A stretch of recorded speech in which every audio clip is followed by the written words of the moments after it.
आज का जो हमारा क्वेश्चन आंसर्स का जो सेशन है वो उन क्वेरीज को लेके है जो अमूमन हमसे या सोशल मीडिया पे अक्सर औकात इन प्रोजेक्ट से मुतालिक जो डिफरेंट प्रोजेक्ट्स इस वक्त मार्केट में चल रहे हैं उससे रिलेटेड है। I do understand these concerns क्योंकि मैं जब पाकिस्तान आया I also fell victim of such scams. अमूमी तौर पे पाकिस्तान में और खुसूसन ट्विन सिटीज़ इस्लामाबाद और रावलपिंडी में बहुत सारे प्रोजेक्ट्स जो उनसे हैं वो कंप्लीशन की तरफ नहीं जाते, यानी कि वो कंप्लीट नहीं होते। इसकी क्या रीज़न हो सकती हैं? तो आज के प्रोग्राम में हम यही चीज़ डिस्कस करेंगे।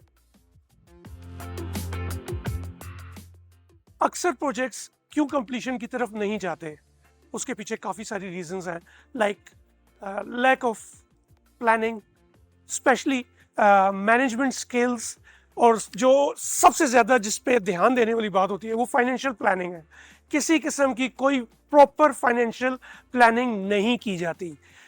हर एरिया में, बिजनेस के एरिया में स्पेशलाइज्ड लोग हायर किए जाते हैं, लेकिन अनफॉर्चुनेटली जो सबसे इम्पोर्टेंट एस्पेक्ट है किसी भी प्रोजेक्ट का वो फाइनेंशियल है, वो फाइनेंशियल एस्पेक्ट है। उसके लिए किसी किस्म के एक्सपर्ट्स की भी राय नहीं ली जाती।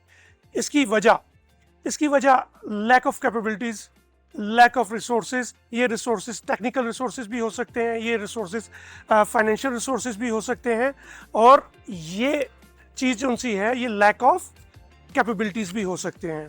लेकिन जो अनफॉर्चुनेटली जो सबसे इम्पोर्टेंट बात है कि बाज़ बिल्डर्स इस फील्ड में आते ही फ्रॉड की नीयत से हैं, चीटिंग की नीयत से हैं, या कोई स्कैम लेके आते हैं।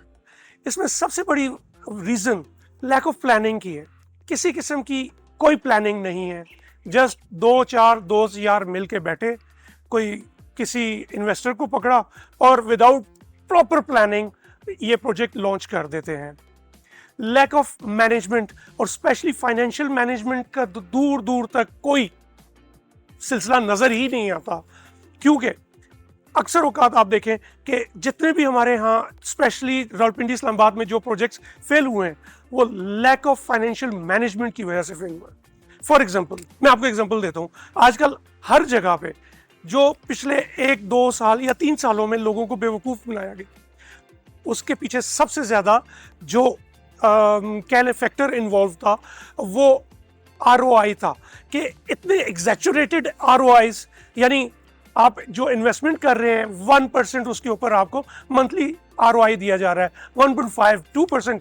अगर आप फाइनेंशियल उसके एनालिसिस करें तो you will come to know कि it is not feasible. For example, अगर आप 1% मंथली ROI दे रहे हैं तो वो project must be delivered within 3 years, 2.5 to 3 years. If that project will cross 3 years, आपके ऊपर बर्डन आना शुरू हो जाएगा और प्रोजेक्ट स्लोली ग्रेजुअली स्कैम की तरफ चला जाएगा। इसमें एक और सबसे इंपॉर्टेंट फैक्टर है lack of resources.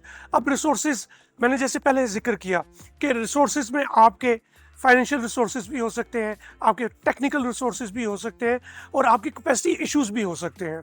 Mostly projects जो उनसे हैं वो आपके कैपेसिटी इश्यूज। अब कैपेसिटी इश्यूज क्या है? एक बंदा इट्स कैपेबल है ही नहीं कि वो उस प्रोजेक्ट को लीड कर सके। लाजमी बात है जो प्रोजेक्ट स्टार्ट कर रहा है वो लीडर है, वो टीम का कैप्टन है। अगर टीम का कैप्टन की बेसिक कैपेबिलिटी ही नहीं है उस फील्ड में एक्सेल करने की, how he can lead a team of 200 और 300 पीपल? और वो लाजमी बात है वो सिर्फ अपनी टीम को डुबोएगा, साथ में अपने जो उसके इन्वेस्टर्स हैं उसके भी हार्ड अर्न मनी को डुबो देगा। एक और प्रोजेक्ट की फेलियर में जो सबसे इंपॉर्टेंट फैक्टर है उसमें फॉल्स कमिटमेंट्स हैं, एग्जैचुरेटेड ऑफर्स हैं, पॉन्जी स्कीम्स हैं। ये कैसे पॉसिबल है कि आप जो आपने इन्वेस्टेड अमाउंट है उसके ऊपर आपको 1.5-2% एंड इवन 2.5% आपको मंथली ROI दिए जाए? ये सबसे बड़ी रीज़न है प्रोजेक्ट्स के फेलियर की। द मोमेंट उनकी लाइफ लाइन रुकती है, प्रोजेक्ट कोलैप्स कर जाता है। अगर मार्केट एनालिसिस किए जाए तो इस किस्म के प्रोजेक्ट्स मार्केट में आटे में नमक के बराबर है, लेकिन अगर आप इनके वॉल्यूम को चेक करें तो इन्होंने काफ़ी ज़्यादा वॉल्यूम ऑक्यूपाई किया है। मतलब लोगों की हार्ड अर्न मनी बिलियंस में इन लोगों के पास स्टक है।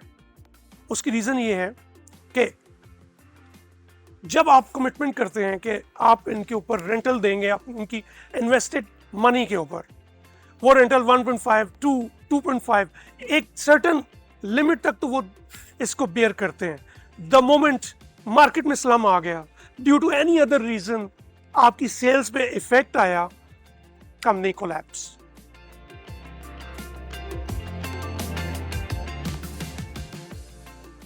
ये तो मैंने अभी तक आपको मार्केट में प्रॉब्लम्स हैं वो बताए हैं।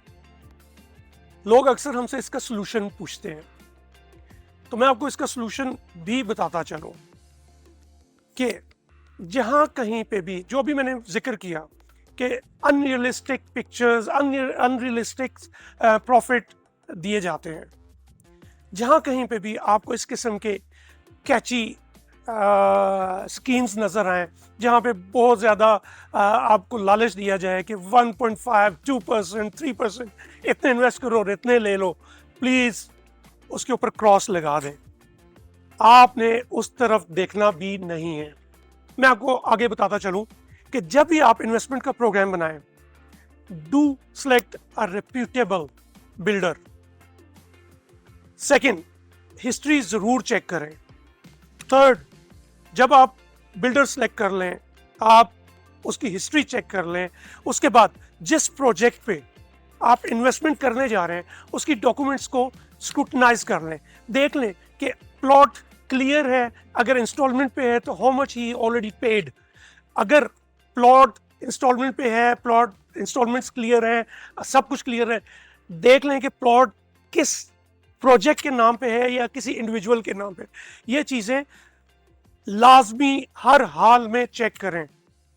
उसके बाद जैसे मैंने अपनी वीडियो के शुरू में आपको बताया कि don't go to unrealistic offer.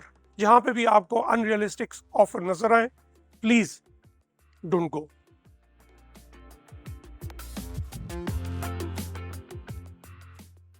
Now the question is why Atrius One?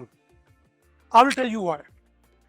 Atrius One is a project of Safa Gold Marketing. Safa Gold Marketing किसी भी तारुफ की मोहताज नहीं है।